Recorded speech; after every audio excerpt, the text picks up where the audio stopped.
এখনকার সমরবিদ্যা নিয়ে যারা ঘাটাঘাটি করেন তারা এটা আশঙ্কা করছেন যে প্রথম বিশ্বযুদ্ধের মতো দ্বিতীয় বিশ্বযুদ্ধের মতো আরো একটা তৃতীয় বিশ্বযুদ্ধ হয়তোবা বিশ্ববাসী দেখতে যাচ্ছে। হয়তোবা আল্লাহ ভালো জানেন, আমরা তো গ্যারান্টি দিয়ে বলতে পারবো না, কিন্তু পরিস্থিতি ওইরকমই মনে হচ্ছে। তবে এতটুকু জেনে রাখেন, হাদিসের মধ্যে মালহামা নামে একটা শব্দ আছে। কি শব্দ? নবীজি বলেছেন ইউফ্রেডিস নদী, মানে ফোরাত নদী। ইউফ্রেডিস কোন নদী? এই ফোরাত নদী অচিরেই তার ভূগর্ভস্থ সোনার পাহাড় বের করে দিবে। ফোরাত নদী অচিরেই তার সোনার পাহাড় বের করে দিবে, এবং ওই সোনাকে নিয়ে মারামারি করতে আসবে যে মানুষগুলো, তাদের মধ্যে প্রত্যেক 100 জনের মধ্যে 99 জন মানুষ মারা যাবে। আর একজন ব্যক্তি যে বেঁচে থাকবে সে ধারণা করবে আমি সেই ব্যক্তি যে সোনাটা পাবো। আর মুসলিমদেরকে নবীজি বলছেন, তোমরা যদি ওই সময় ওই জায়গায় থাকো, কোনো মুসলমান যদি সেটা দেখে, তোমরা সেই সোনায় হাতও দিবে না। আরেকটা হাদিস এসেছে যে অচিরেই রোমকরা, পশ্চিমারা আরবদের সাথে চুক্তি ভঙ্গ করবে এবং 80টা পতাকা নিয়ে তাদের বিরুদ্ধে যুদ্ধে নেমে যাবে। কয়টা পতাকা? 80টা। এবং প্রত্যেক পতাকার নিচে থাকবে 12,000 করে সৈন্য। কত হাজার? একটা যুদ্ধে এত বেশি 99% মানুষ মারা যাওয়াটা স্বাভাবিক না, এটা অস্বাভাবিক। ঢাল তলোয়ার AK-47 যুদ্ধে এমনটা হবে না বা হয় না। হয়তো এমন কোন অস্ত্র সেখানে প্রয়োগ করা হতে পারে, এটা আমাদের ধারণা, আল্লাহ ভালো জানেন, যেই অস্ত্রগুলো দিয়ে অল্প সময়ে বেশি বেশি মানুষ মেরে ফেলা সম্ভব। ঠিক যেমন এখনকার নিউক্লিয়ার ওয়েপেন্স বা থার্মোনিউক্লিয়ার ওয়েপেন্স হতে পারে, আল্লাহ ভালো জানেন। তো বিশ্ববাসী এরকম একটা মালহামা দেখার অপেক্ষায় আছে। এই মালহামার পরেই আসবেন ইমামুল মাহদী। ইমামুল মাহদীর পরে আসবে ঈসা ইবনে মারিয়াম। ঈসা ইবনে মারিয়ামের পরে আসছে ইসলামিক খেলাফত। ওই খেলাফত থেকে খলিফা এই শব্দটা নিয়ে কথা বলছি এখন। আমি আবু বকর সিদ্দিকে ছিলাম রাদিয়াল্লাহু আনহু। ফেরেশতারা বলছেন, আপনি কি এমন কাউকে পৃথিবীতে পাঠাতে চান গিয়ে রক্তপাত ঘটাবে অথবা ফাসাদ সৃষ্টি করবে? যেটা বললাম, এখনকার বিশ্বে দুটোই আমাদের কাজ। তো আল্লাহ পাক বলছেন, ইন্নী আ'লামু মা লা তা'লামুন, ইন্নী আ'লামু মা লা তা'লামুন। দেখো আমি যা জানি তোমরা সেটা জানো না। মানে আমার কিছু শুকরগুজার বান্দা থাকবে যারা এরকম ফিতনা ফাসাদ করবে না এবং রক্তপাতও ঘটাবে না। তাদের জন্যই আমি প্রস্তুত করেছি জান্নাতুল ফিরদাউস। সুবহানাল্লাহ। তো এখন ফেরেশতাদের মতামত আপনারা শুনলেন, আল্লাহ পাকের কথাও শুনলেন। এখন আল্লাহ রাব্বুল আলামিন তার খলিফা হিসেবে সৃষ্টি করলেন তার নিজ হাতে আদম আলাইহিস সালামকে। সুবহানাল্লাহ। প্রথম মানবকে, তিনি নবীও হলেন, তিনি প্রথম মানব এবং তিনি খলিফা। এখন আদম আলাইহিস সালামকে তার স্ত্রী সহ জান্নাতে থাকতে দেয়া হলো। এই ঘটনা আপনারা জানেন। ইবলিস এসে প্ররোচিত করলো।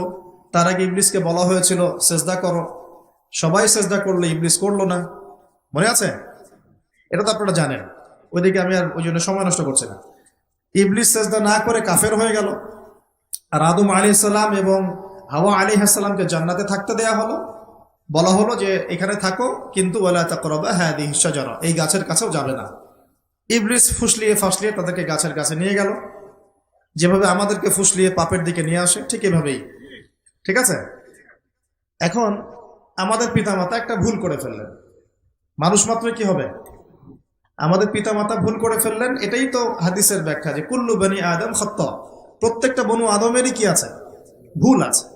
খয়রুল খাত্তাইন আত-তাওয়াবিন, যারা তওবা করে তারা হচ্ছে উত্তম ভুলকারী।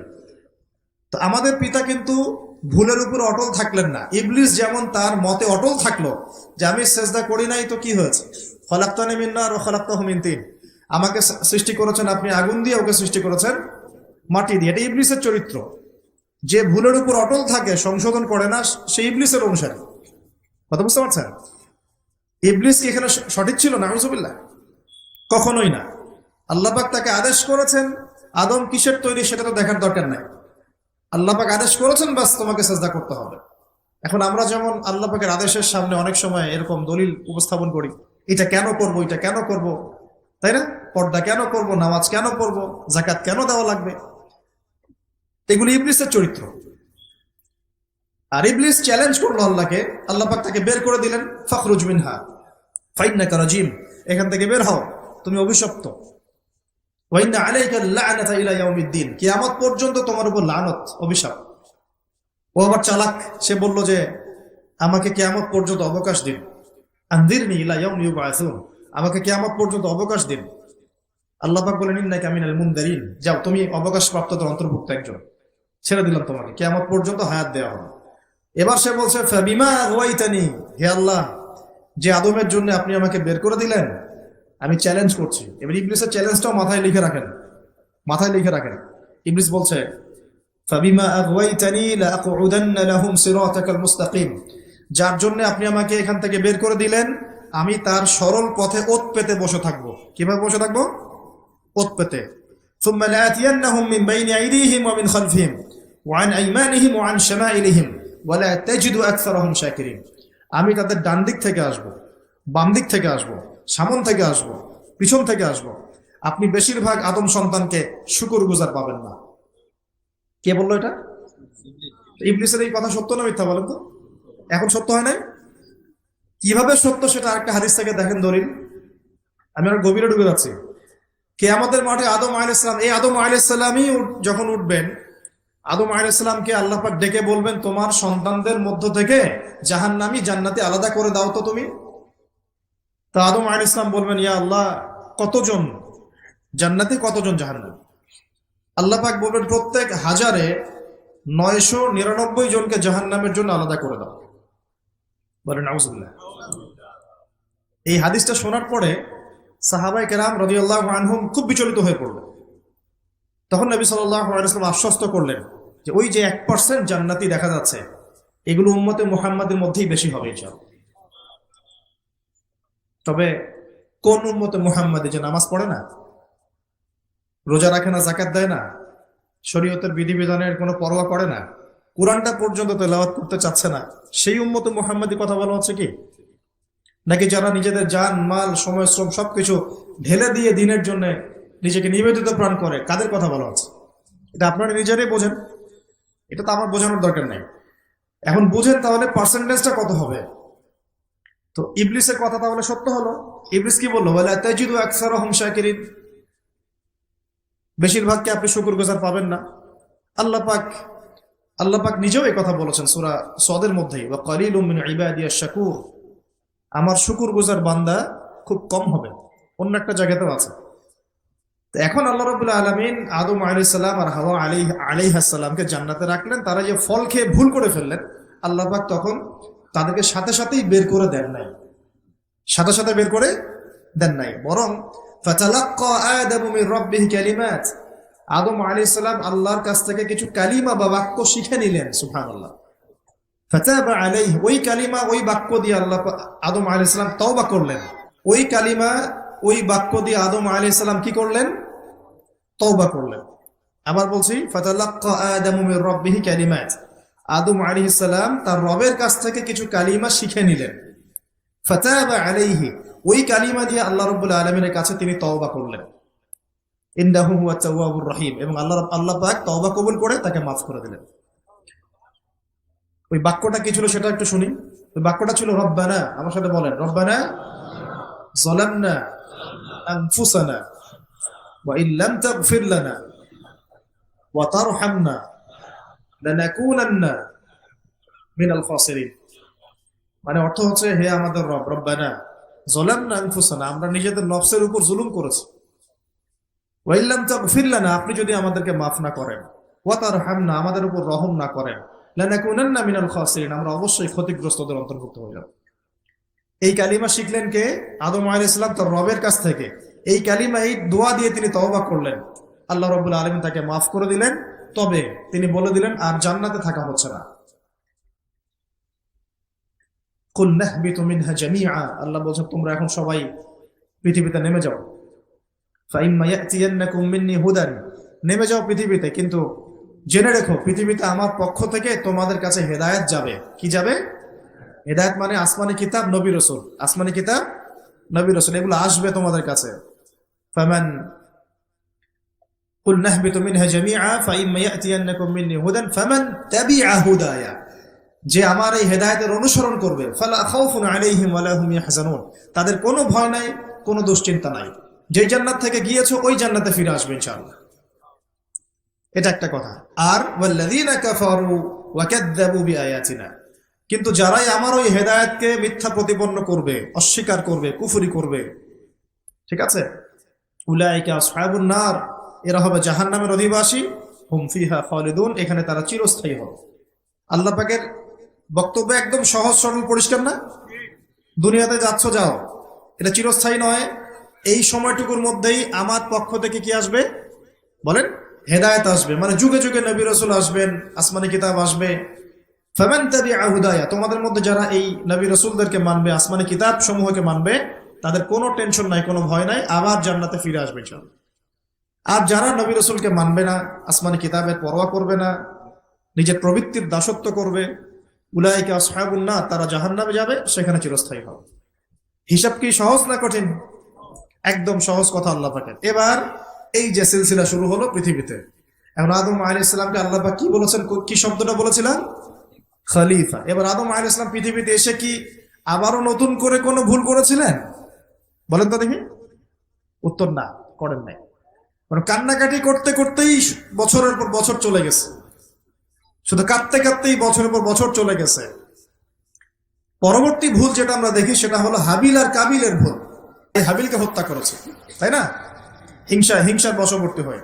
ওই যে এখনো দেখবেন আমাদের সমাজে যে ভাইয়ে ভাইয়ে মারামারি, এটা সেই হাবিল কাবিলের সুন্নত।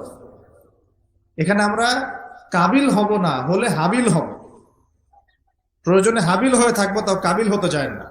কারণ নবী সাল্লাল্লাহু আলাইহি ওয়াসাল্লাম বলেছেন, পৃথিবীতে প্রথম হত্যাকাণ্ড সংঘটিত করেছে কাবিল। ভালো করে শোনেন, যারা এই পথে আছেন ভালো করে শোনেন।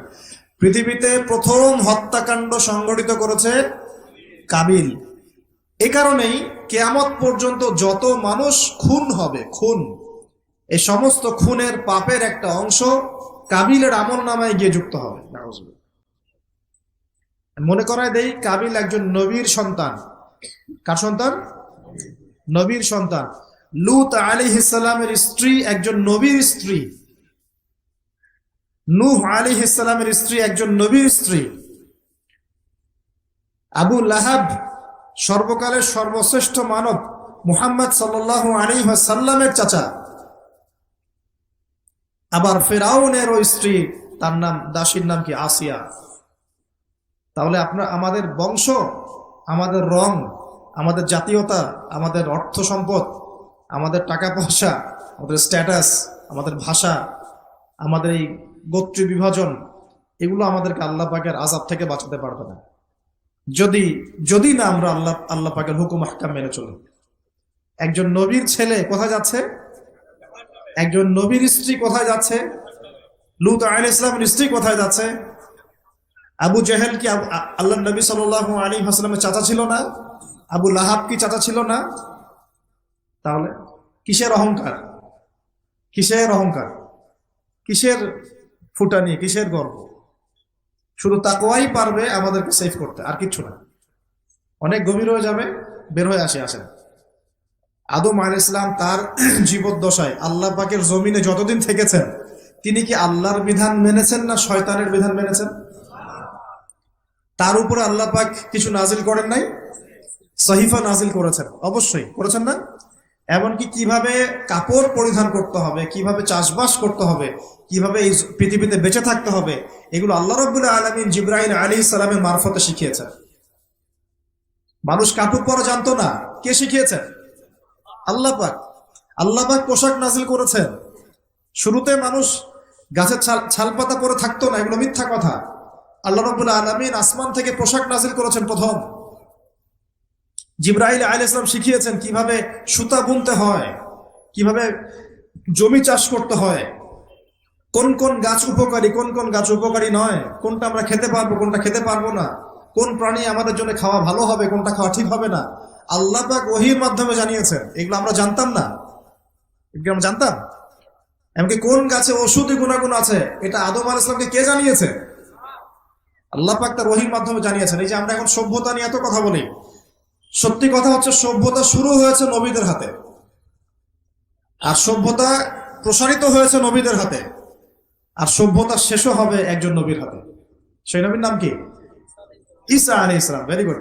সেই নবীর নাম কিন্তু ঈসা ইবনে মারইয়াম। তার হাতে সভ্যতা শেষ হবে। ওইটা লাস্ট একটা সভ্যতা পৃথিবী দেখবে অচিরেই সামনে।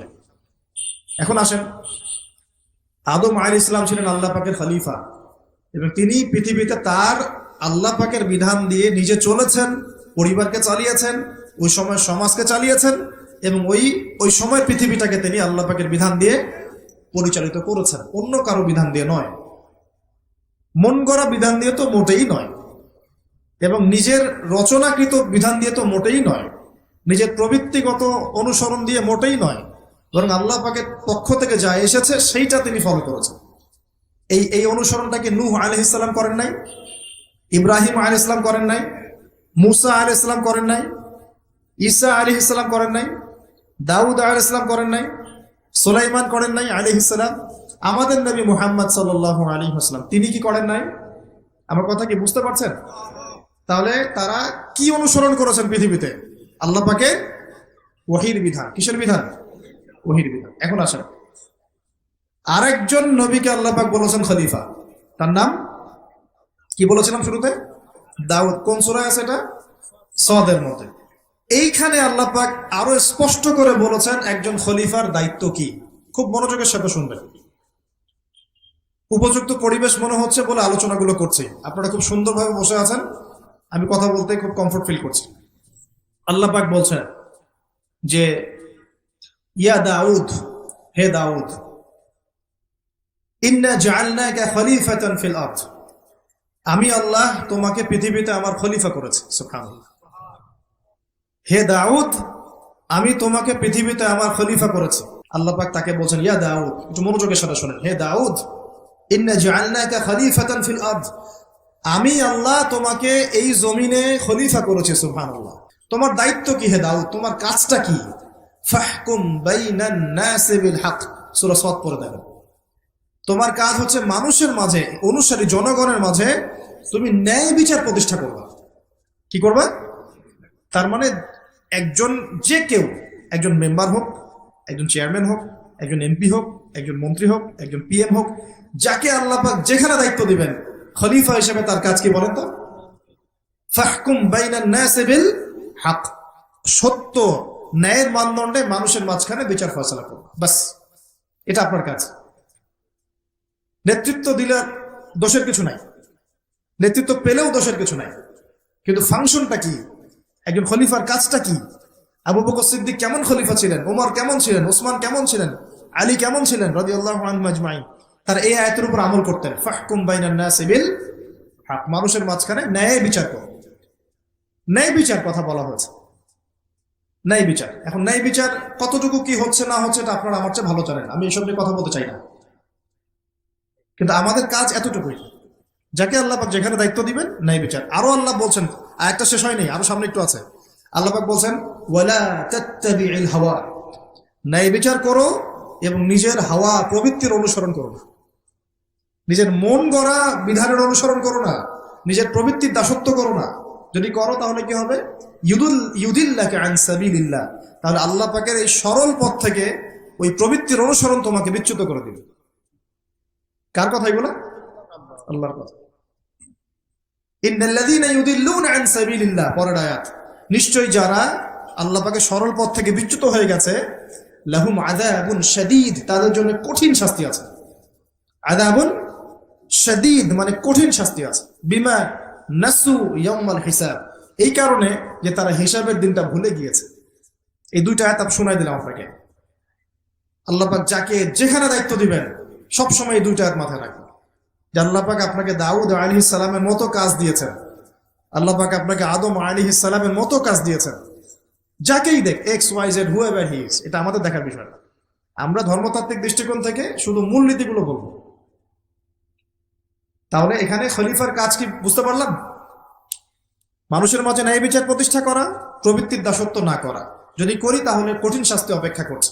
এখন আসেন, আল্লাহ নবী সাল্লাল্লাহু আলাইহি ওয়াসাল্লাম কি এই আয়াতের উপর আমল করে যান নাই? গিয়েছেন না যান নাই? তার জীবদ্দশায়, তার 23 বছরের এই নববী জীবনে কেউ কখনো জুলুমের শিকার হয়েছিল? বলেন তো, কেউ বলতে পারবে বুকে হাত দিয়ে যে একজন মানুষ জুলুমের শিকার হয়েছে? তার রেখে যাওয়া ইসলামের এই প্ল্যাটফর্মের উপরে আবু বকর সিদ্দিক শাসন চালিয়েছেন 2.5 বছরের মতো। আবু বকর সিদ্দিকের সময় কি কেউ জুলুমের শিকার হয়েছিল? তিনি কি এই আয়াতগুলোর উপর আমল করেছিলেন না করেন নাই? তাহলে তিনি একজন সফল খলিফা ছিলেন। আমরা খলিফা এবং খেলাফা দুটার ব্যাখ্যা বুঝতে পারলাম। যে খলিফা আল্লাহ পাকের বিধান মেনে বিচার ফয়সালা করে, ওই শাসন ব্যবস্থাটাকেই বলা হয় খিলাফা।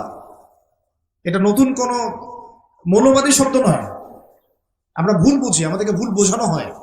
একজন খলিফা যে আল্লাহ পাকের বিধান অনুযায়ী বিচার ফয়সালা করে, তার ওই শাসন ব্যবস্থাটাকে বলা হয় খিলাফা, যেটা আসবে সামনে ঈসা আলাইহিস সালামের হাতে। এখন আপনি সর্বোচ্চ পর্যায়ে যান বিশ্বের, ইউনাইটেড নেশনস, এখানে খিলাফা কায়েম আছে? অনেস্টলি বলেন, এখানে কি আল্লাহর বিধান দিয়ে বিচার ফয়সালা করা হয়, নাকি ওদের পশ্চিমাদের মন করা বিধান দিয়ে করা হয়? একজন সাহাবীর হত্যার প্রতিশোধ নেওয়ার জন্য নবী সাল্লাল্লাহু আলাইহি ওয়াসাল্লাম 30,000 সৈন্যবাহিনী রেডি করে রোমানদের বিরুদ্ধে যুদ্ধ করতে পাঠিয়েছে। কজন সাহাবী? আবার একজন দিনী বোন, মুসলিম রমণী মহিলা সাহাবীর ইজ্জতের বিনিময়ে পুরা বনু কুরাইজার সাথে নবী যুদ্ধ করেছেন। নবী একজন রাষ্ট্রদূত পাঠিয়েছিলেন, খ্রিস্টানরা ওই রাষ্ট্রদূতকে হত্যা করেছিল। ওই একজন সাহাবীকে হত্যার প্রতিশোধ নেওয়ার জন্য আল্লাহ নবী সাল্লাল্লাহু আলাইহি ওয়াসাল্লাম মুতার যুদ্ধে চলে গিয়েছেন। কি মনে করেছে মুসলমানদেরকে ওরা যা ইচ্ছা তাই করবে?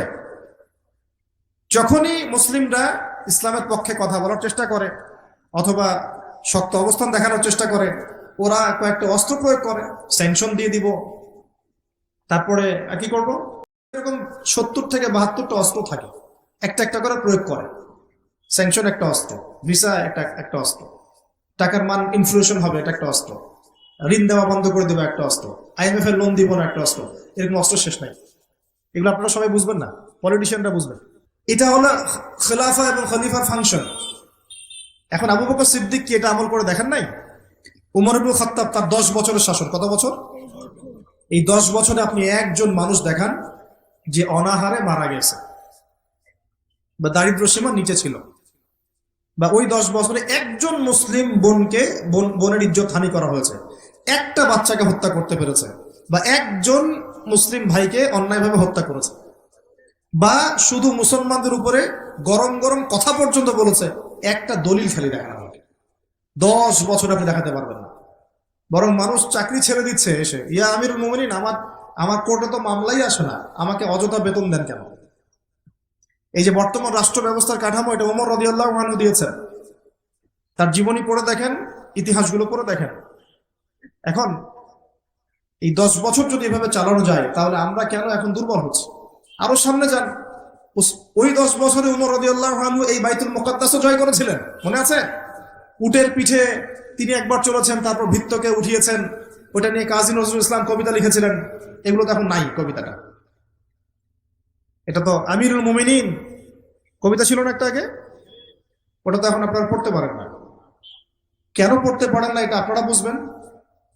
কেন পড়া যাচ্ছে না, কি সমস্যা হচ্ছে, পড়লে কি হবে, কোথায় নিয়ে যাচ্ছি আমরা বাচ্চাদেরকে? এখন কোন দিকে নিয়ে যাচ্ছি বাচ্চাদেরকে আমরা? আসলে ইসলামের শিক্ষা ছাড়া আপনি যত শিক্ষায় শিক্ষিত করেন না কেন, পরকালে আপনি পস্তাবেন, আমরা পস্তাবো না। পরকালে আপনি পস্তাবেন যে আমি আমার সন্তানকে কেন এই শিক্ষা দিয়ে আসলাম না। হয়তো আজকে রব্বির হামহুমা কামা রাব্বায়ানি সগীরা বলতে পারতো, এখন তো সেটাও পারছে না। উসমান রাদিয়াল্লাহু আনহু খেলাফতের পর আরো 12 বছর, কত বছর? একটা ঘটনা দেখান আমাকে মুসলিমদের অধঃপতনের বা মুসলমানদেরকে অপদস্থ করেছে একটা ঘটনা দেন। এরপর আলী ইবনে আবি তালেবের আরো প্রায় 1.5-2 বছর, ওই সময় দেখেন। আমি বলেছিলাম 1200 বছর প্রায়। তারপর উমাইয়ারা শাসন করেছে প্রায় 97 বছর। কত বছর? নিজেদের মধ্যে অনেক সমস্যা হয়েছিল। যেমন এখন আমাদের সবাই মুসলিম ভাই, পলিটিক্যালি নিজেদের মধ্যে সমস্যা হয় না? এরকম সমস্যা হয়েছিল উমাইয়া খেলাফতেও, উসমান রাদিয়াল্লাহু আনহুর সময়ও, আলী ইবনে আবি তালেবের সময়ও। কিন্তু কখনো বাইরের শত্রুদের কাছে আমরা পরাজিত হই না। মানে আমার ঘরে কি সমস্যা আছে, আমি সেটা ঘরে বুঝবো। ভাইয়ের সাথে ভাইয়ের সমস্যা হচ্ছে, ওকে ঠিক আছে, হাতাহাতি হয়েছে, মারামারি হয়েছে, অস্ত্র নিয়ে মুখোমুখি হয়েছি, এটা আমার ঘরের সমস্যা। কিন্তু বহির্বিশ্বে মুসলমানদের উপর চোখ রাঙিয়ে কথা বলেছে এমন একটা জাতি খুঁজে পাওয়া যেত না। 97 বছর উমাইয়ারা করেছে, তারপরে আব্বাসীয়রা এসেছে, আব্বাসীয়রা এসে প্রায় 550 বছর চালিয়েছে। কত বছর? এর পর আসছে মামলুক, তারপরে ফাতেমিরা, ওইদিকে কর্ডোভাতে ছিল ইসলামিক খেলাফত, ওই আন্দালুসিয়ায়, এখনকার স্পেন, ইতালি, এগুলো সব আমাদের ছিল। তারপরে সালাহউদ্দিন আইয়ুবী রাহিমাহুল্লাহ আইয়ুবী শাসন এসেছে, তারপরে জেঙ্গিদের শাসন এসেছে, মোগলদেরটা জানেন আপনারা, আফগানদেরটা জানেন, এমনকি হিন্দুস্তান পর্যন্ত দেখেন নাই? এটা পুরো আমাদের আওতাভুক্ত ছিল এক সময়, ইংরেজরা আসার আগ পর্যন্ত। এভাবে বিশ্ব এগিয়ে গেছে ইসলামের হাত ধরে। কখনো কাউকে জোর করে ফোর্স করে মুসলমান করানো হয় নাই, কখনো কোনো অমুসলিমের অধিকার খর্ব করা হয়নি, বরং একজন অমুসলিম যদি আমাদের আন্ডারে থাকতো তার অধিকার সবার আগে নিশ্চিত করা হয়েছে। যাকাত সবাই প্রদান করত, সালাত আদায় করত, সবাই কোরআনওয়ালা ছিল, ওলামায়ে কেরামদেরকে সম্মান করা হতো, মসজিদ মাদ্রাসা গড়ে তোলা হয়েছিল, সুদ ছিল না, মানুষ হালাল খেত, এবং মুসলিমদের একটা ঐক্যবদ্ধ সামরিক শক্তি ছিল। আস্তে আস্তে আস্তে আস্তে বিগত বেশি দিন না, আমার স্টাডি হচ্ছে বিগত মাত্র 100 থেকে 150 বছর, লাস্ট 100 থেকে 150 বছরে আমাদের পুরো টেবিলটাই উল্টে গেছে মনে হয়। এক্স্যাক্টলি উসমানী খেলাফতের পতনের সময় থেকে 1914 সালে এটার পতন ঘটেছে, প্রথম বিশ্বযুদ্ধের সময়। এরপর থেকেই কেন জানি এই যে বিগত 100 বছরে পুরো বিশ্বের চিত্রটাই উল্টায় গেল। নবী সাল্লাল্লাহু আলাইহি ওয়াসাল্লাম এই জায়গা সম্পর্কে বলেছেন, শেষ জামানায় লা তাযালু তাইফাতুন মিন উম্মতি যাহিরিনা আলাল হক লা ইয়াদুররুহুম মান খাযিলাহুম। আল্লাহ নবী সাল্লাল্লাহু আলাইহি ওয়াসাল্লাম বলেছেন, আমার উম্মতের একটা দল, সবাই না, একটা দল চিরদিন হকের উপর থাকবে, তারা যুদ্ধ করতে থাকবে, বিরোধিতাকারীরা তাদের কোনো ক্ষতি করতে পারবে না দুর্ভিক্ষ ছাড়া। কি ছাড়া? এই যে এখন বুঝতে পারছেন, দুর্ভিক্ষ ছাড়া, পানি নাই, খাবার নাই, বিরোধিতাকারীরা ওদের কোনো ক্ষতি করতে পারবে না দুর্ভিক্ষ ছাড়া। এবং তার সাহাবীরা জিজ্ঞাসা করছেন, ইয়া রাসূলুল্লাহ, তারা কোন এলাকায় যুদ্ধটা করবে? নবীজি বলছেন যে বাইতুল মুকাদ্দাস ওয়া মা হাওলাহা, বাইতুল মুকাদ্দাস এবং তার চারপাশে। আরেকটা জায়গায় আসছে যে ফিল দিমাশক, মানে যে সিরিয়ার দামেস্ক এবং তার চারপাশে। নবীজি বলছেন সর্বশেষ এই দলটা দামেস্কের সাথেও যুদ্ধ করবে। তো এই দিকে পৃথিবী যাবে। এখন আমরা আজকে সংক্ষিপ্ত আলোচনায় এতটুকু বোঝানোর চেষ্টা করলাম। দেখুন, আমরা পৃথিবীতে এমনি এমনি আসি নাই, আল্লাহ পাকের খলিফা হয়ে এসেছে। আল্লাহ পাকের খলিফার কাজ নিজে আল্লাহ পাকের বিধান মেনে চলা, তারপরে সবার আগে আমার পরিবারকে মানানোর চেষ্টা করানো। যদি পরিবার মানে আলহামদুলিল্লাহ, যদি না মানে দাওয়াত দেয় আমার কাজ এতটুকু পর্যন্ত। আর যদি আমার সন্তান হয় তাহলে তাকে আমি ফোর্স করতে পারি, চাপ দিতে পারি, কিন্তু আমি আমার পিতাকে তো চাপ দিতে পারবো না, আমার মাকে আমি চাপ দিতে পারবো না, দাওয়াত দিতে পারবো। আমার স্ত্রী সন্তানদেরকে আমি চাপ দিতে পারবো। তো খলিফা নিজেও হব, নিজের পরিবারের মধ্যেও সেই খলিফার সুন্নতগুলো থাকবে। তারপরে আমি আমার সাধ্যমতো সমাজে এটার প্রচার প্রসার ঘটাবো। আল্লাহ পাক যদি কবুল করেন বড় পরিসরেও খিলাফা কায়েম হবে ইনশাআল্লাহ। আর আল্লাহ পাক যাকে যেখানে দায়িত্ব দিবেন তার মনে রাখা উচিত হবে তিনি হচ্ছেন এই পৃথিবীতে আদম আলাইহিস সালামের সন্তান। তিনি এই পৃথিবীতে ওই দাউদ আলাইহিস সালামের রোল প্লে করছেন। এরপরে তার সাধ্য অনুযায়ী সে ইসলাম কেন্দ্রিক সমাজ গঠনের চেষ্টা করবে। যদি না পারে বা প্রতিবন্ধকতা থাকে, ওজোর আপত্তি আল্লাহর কাছে পেশ করবে। আর যদি একেবারেই অস্বীকার করে, কুফরি করে, তাহলে তার শাস্তি আল্লাহ পাক তাকে দিবেন। আর সর্বশেষ কথা হলো, এই খিলাফার বদৌলতেই 4 খলিফার যুগ থেকে, এই যে আমি আপনাকে 1914 সাল পর্যন্ত দেখালাম, এই মুসলিম বিশ্ব দাপটের সাথে মাথা উঁচু করে বেঁচেছিল। আর বিগত 100 বছরে যখন এগুলো আস্তে আস্তে উঠে গেছে, ড্যামলিশ হয়েছে, তখন আস্তে আস্তে পুরো টেবিলটাই উঠে গেছে। এখন সত্যি কথা বলতে পুরো ওয়ার্ল্ডের যত বড় বড় অস্ত্র শস্ত্র সেগুলো ওদের হাতে। ওটার দাপট আপনাকে ভয় দেখায়, ওটা সবচেয়ে বড় পাওয়ার।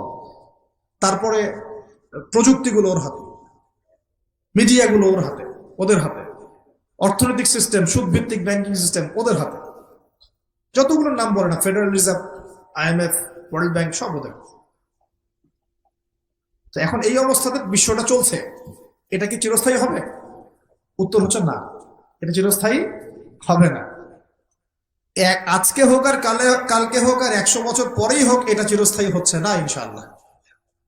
কখন চিরস্থায়ী হবে না? যখন একটা প্রজন্ম গড়ে উঠবে, যেই প্রজন্ম তাদের মুসলিম বীর সেনাদের ইতিহাস জানে, শেকড় চিনে, যেই যেই প্রজন্ম 5 ওয়াক্ত নামাজি, মাশাআল্লাহ, তাহাজ্জুদ গোজার, হালাল খায়, যে পরিবার, যারা আদর্শ পরিবার গড়ার চেষ্টা করে, যারা সৎ কাজে আদেশ করে, অসৎ কাজে নিষেধ করে, যারা ইউনাইটেড, ঐক্যবদ্ধ, বিভক্ত না, যারা আল্লাহর বিধানের সামনে মাথা পেতে দেয়, অন্য কোনো তাগুতি বিধান তারা মেনে চলে না, যারা ইসলামটাকে আবারও বিশ্ব বিজয়ী করার ফিকির করে, চিন্তা করে, ওইভাবে কাজ করে, ইনশাল্লাহ ওইরকম প্রজন্ম যখন আসবে তখন বিজয় দেখতে পারবো ইনশাল্লাহ।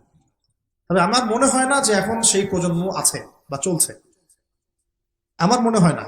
কারণ এখন আমরা বেশিরভাগ ক্ষেত্রেই দুনিয়া নিয়ে ব্যস্ত হয়ে গেছি। আমরা অনেকেই নামাজ ছেড়ে দিয়েছি। কোরআন তো মাশাআল্লাহ আমরা বললাম প্রথমে যে অনেকেই পড়তে জানি না, সুন্নাহ মাফিক জীবনযাপন করছি না। পরিবার তো আসলে কি বলবো, নিজের বলতে নিজেরই খারাপ লাগে। অনেক পরিবার এখন জাহান্নামের টুকরা হয়ে গেছে, জাহান্নামের টুকরা হয়ে গেছে। সৎ কাজে আদেশ সবাই করছি না, অসৎ কাজে নিষেধ সবাই করছি না। ভাইয়ে ভাই আমরা গোশত খাওয়া নিয়ে ব্যস্ত হয়ে আছি, খালি মারামারি, কাটাকাটি, দাঙ্গা হাঙ্গামা। এমনকি দাড়ি টুপিওয়ালা মানুষরাও এখন একে অপরের গোশত খাচ্ছে বসে বসে, অনেকেই। কে কার ভুল ধরতে পারবে, কে কাকে অপদস্থ করতে পারবে, কে কাকে জাতির সামনে ছোট করতে পারে, মানে এগুলোই মনে হচ্ছে আমাদের কাজ। অথচ আমরা মূল লক্ষ্য থেকে কোথায় সরে গেলাম, মূল লক্ষ্যটা থেকে কত দূরে সরে গেলাম। আল্লাহ পাক আমাদেরকে সেই মূল বিষয়গুলো বোঝার তৌফিক দান করুন। ঘরের পাশে আগুন লাগলে কি ভাই আপনি এখানে ভাইয়ে ভাইয়ে তর্ক করবেন? আগুন আগে নিভাবো। পুরো বিশ্বে আগুন জ্বলে গেছে, আগুন জ্বলছে পুরো বিশ্বে। তারা অঘোষিত ক্রুসেড রচনা করেছে, অঘোষিত, ঘোষণা দিয়ে রচনা করে নেই, ভিতরে ভিতরে অঘোষিত ক্রুসেড রচনা করেছে। ওরা একটা জিনিসই চিনে যে লা ইলাহা ইল্লাল্লাহ কালিমা কে পড়ে ওকেই ধরতে হবে। ওদের চিন্তা এরকম। সবার না, আমি বলছি ওদের মধ্যে সবাই খারাপ তা বলছি না, কিন্তু জায়নিস্টদের কথা বলছি না। আপনাকে দেখবেন আপনি শিয়া না সুন্নি, আপনি আহলে হাদিস না হানাফি, আপনি শাফিঈ না হাম্বলি, আপনি বাংলাদেশি না পাকিস্তানি, এগুলো কিছু দেখতে আসবে না। ওরা শুধু চিনে একটা কালিমা, লা ইলাহা ইল্লাল্লাহ মুহাম্মাদুর রাসূলুল্লাহ। যারাই পড়ছে এদেরকে ধরো, টার্গেট করো। তারা মুসলিম এবং ইসলামকে মিটিয়ে ফেলতে চায়। আল্লাহ পাক কোরআনে এটা বলেছেন, ইউরিদুনা লিইউতফিউ নূরাল্লাহি বিআফওয়াহিহিম। তারা আল্লাহ পাকের এই নূর, মানে কোরআন হাদিস ইসলাম, এটাকে মুখের ফুৎকারে নিভিয়ে ফেলতে চায়। আল্লাহ বলছে আল্লাহু ইউতিম্মু নূরাহু, কিন্তু আল্লাহ পাক তার নূরকে প্রজ্বলিত করবেন। ওয়ালাউ কারিহাল কাফিরুন, যদিও এই কাফেররা এটা পছন্দ করে না। মানে এটা প্রজ্বলিত করার দায়িত্ব আল্লাহ পাকই নিয়েছেন। কখন হবে?